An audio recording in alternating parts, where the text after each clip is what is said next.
మొగలిచెర్ల అవధూత శ్రీ దత్తాత్రేయ స్వామి వారి శ్రీ దత్త బోధలు. మొదటి బోధ ప్రశాంతత.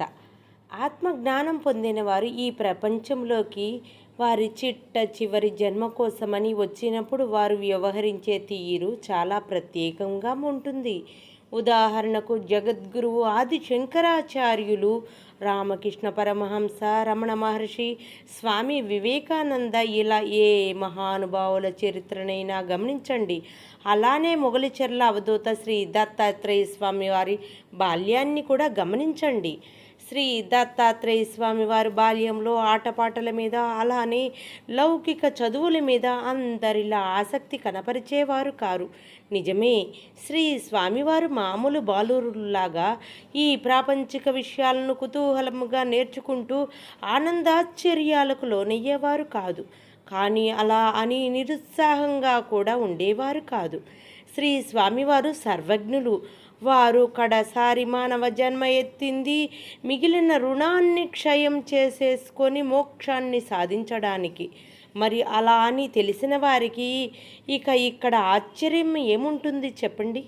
మనసంతా ప్రశాంతత, ఆనందమైన ప్రశాంతత. అదే ఎప్పుడూ శ్రీ స్వామివారి మోములో తాండవిస్తూ ఉండేది.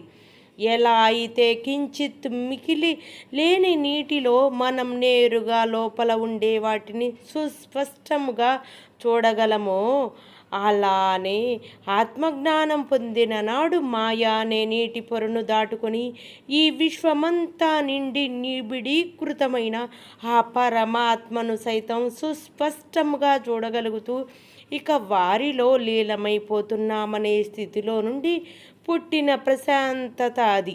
ఆ స్థితిలో ఎటువంటి అలజడి ఉండదు, ఎటువంటి వికారాలు కానీ, ఎటువంటి విపరీతాలు కానీ ఉండవు. అదొక నిశ్చల నిర్మల స్థితి.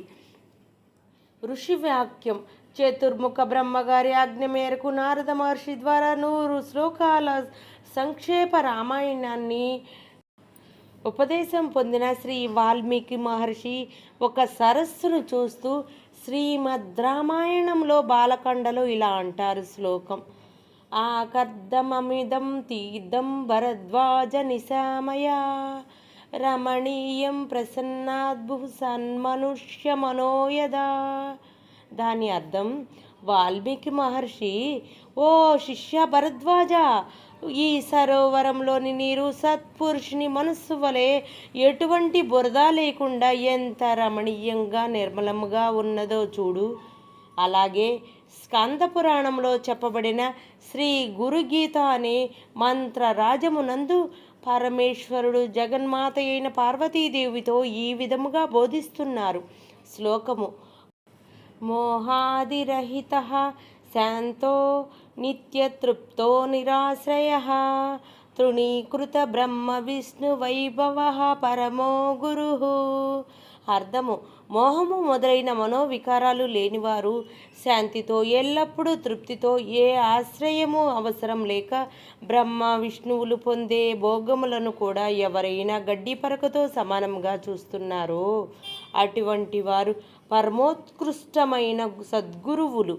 శ్లోకము: యస్య దర్శన మాత్రేణ మనస్సః స్యాత్ ప్రసన్నత స్వయం భూయాత్ ధృతిః శాంతిః స భవేత్ పరమో గురుః.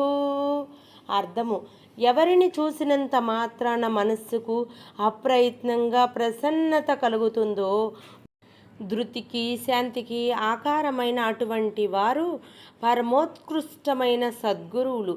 శ్రీ స్వామివారి బోధ. ఎంత దూరంలో ఉన్నామో తెలియదు కానీ శ్రీ స్వామివారిలా నిండైన ప్రశాంతత కోసము, అలానే నిజమైన జ్ఞానం వైపు ప్రయాణం కనీసం బుడి అడుగులతోనైనా సాధన మొదలు పెట్టాలనేది శ్రీ స్వామివారి బోధగా గ్రహిద్దాము. ఓం ద్రాం దత్తాత్రేయాయ నమః.